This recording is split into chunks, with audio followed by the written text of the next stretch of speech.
Hello student, good morning to all of you. Student, last lecture में हम लोगों ने फोर्स से रिलेटेड कुछ डिस्कशन किया हुआ था। आज के लेक्चर में हम लोग कुछ स्पेशल फैक्ट देखेंगे। तो स्टार्ट करते हैं। फैक्ट,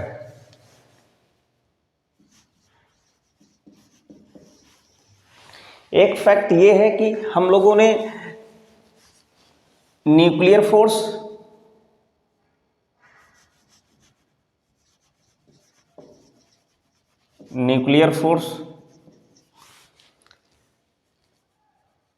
मैग्नेटिक फोर्स,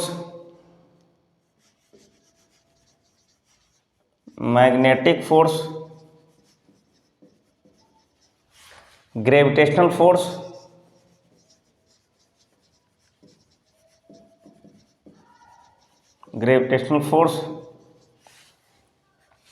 इनके बारे में हम लोगों ने डिस्कस किया हुआ था।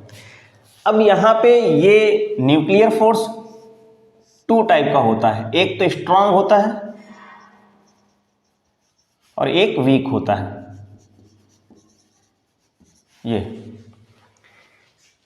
अब यहाँ पे एक रिलेशन होता है इनकी, जो अगर हम लोग इनके कंपेयर करते हैं कि अगर इनको हम लोग इंक्रीजिंग ऑर्डर में लिखें तो एक इसमें रिलेशन होता है, उसके बारे में हम लोग डिस्कस करेंगे यहाँ पे कि एक्चुअल में रिलेशन है कैसा, उसकी मैथमेटिकल वैल्यू क्या है। अब यहाँ पे अगर हम लोग स्ट्रॉन्ग न्यूक्लियर फोर्स की अगर बात करते हैं, स्ट्रॉन्ग न्यूक्लियर फोर्स,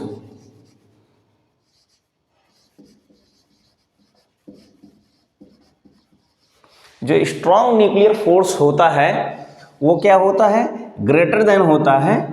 और कितने टाइम्स होता है ग्रेटर देन, 10 की घात यानी 10 टू पावर 38। इस चीज को आप लोग याद रखिएगा, 10 to power 38 times greater than होता है, इतने गुना होता है। किसका होता है? ग्रेविटेशन फोर्स का, ग्रेविटेशनल। ओके, इस चीज को याद रखिएगा। न्यूक्लियर फोर्स, जो स्ट्रॉन्ग न्यूक्लियर फोर्स होता है, स्ट्रॉन्ग मतलब जो बहुत ज़्यादा शक्तिशाली होता है, पावरफुल न्यूक्लियर फोर्स होता है, वो ग्रेविटेशनल फोर्स का 10 टू पावर 38 गुना ज़्यादा होता है, अधिक होता है, इससे ज़्यादा होता है। ओके, एक चीज़ ये है। दूसरी बात ये है, एक तो ये पहला पॉइंट ग्रेविटेशनल फोर्स से रिलेटेड हो गया। दूसरा है 10 टू पावर, जो मैग्नेटिक फील्ड होता है, सॉरी मैग्नेटिक फील्ड नहीं, मैग्नेटिक फोर्स, जिसको हम लोग बोलते हैं चुंबकीय बल। मैग्नेटिक फोर्स से 10 टू पावर 12, ये क्या होता है, इससे इतने टाइम्स मोर पावरफुल होता है। और एक और है, जैसे ये स्ट्रांग है वैसे वीक न्यूक्लियर फोर्स से वीक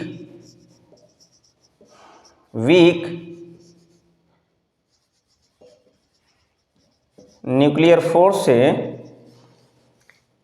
एक तो सबसे पहले ग्रेविटेशन हो गया, दूसरे नंबर पे मैग्नेटिक हो गया, और तीसरे नंबर पे वीक न्यूक्लियर फोर्स से 10 टू पावर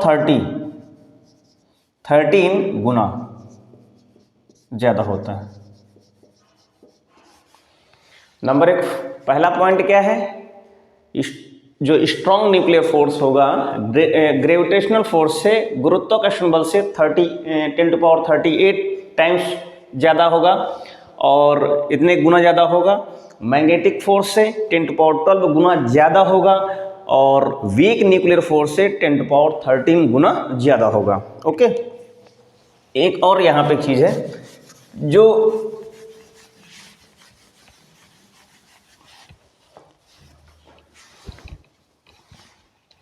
मैक्सिमम टाइम्स जो न्यूक्लियर फोर्स होता है,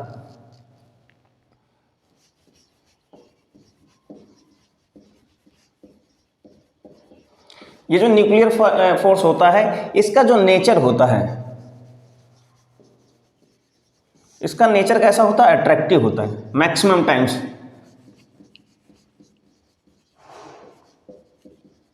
इसका नेचर कैसा होता है? अट्रैक्टिव होता है।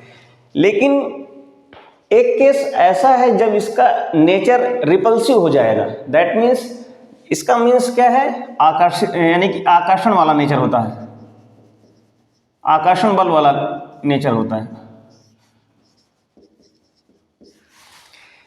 लेकिन एक केस ऐसा, एक कंडीशन एक ऐसी बन जाती है, कंडीशन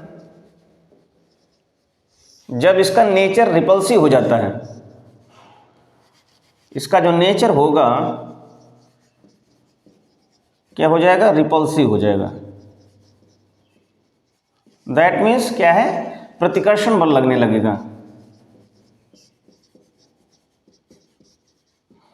वो है कंडीशन क्या? अगर जो न्यूक्लियस है उसमें जो उसके कण हैं, जो उसके जो भी है नाभिक के जो कण हैं, वो क्या है? नाभिक के आसपास के जितने भी कण हैं, ये न्यूक्लियस है, और न्यूक्लियस में जो भी कण हैं, उन कणों के बीच की दूरी, जो डिस्टेंस है, इस बात को ध्यान दीजिएगा। ऐसे मैक्सिमम टाइम्स क्या है?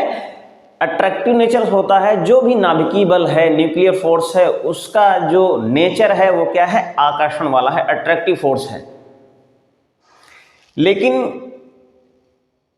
कंडीशन एक ये है कि उनका जो उसका नेचर है, यानी कि जो भी उसके नाभिक के जो कण है और जो नाभिक है उसके बीच में जो नाभिकीय फोर्स है, न्यूक्लियर फोर्स है, उसका नेचर प्रतिकर्षण में कब परिवर्तित हो जाएगा? जब नाभिक के जो कणों के बीच की दूरी, नाभिक के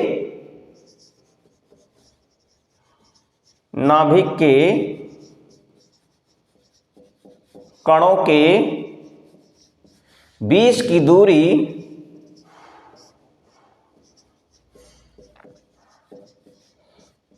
0.5 फर्मी हो जाए।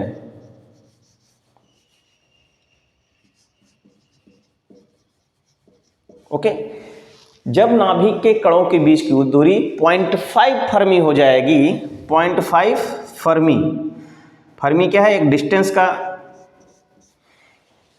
ये इस तरीके से क्या है? उनके बीच की जो दूरी है वो क्या हो जाए? 0.5 फर्मी हो जाएगा। तो हम लोग बोलेंगे कि जो न्यूक्लियर फोर्स है वो क्या हो जाएगा? उसका नेचर रिपल्सिव हो जाएगा।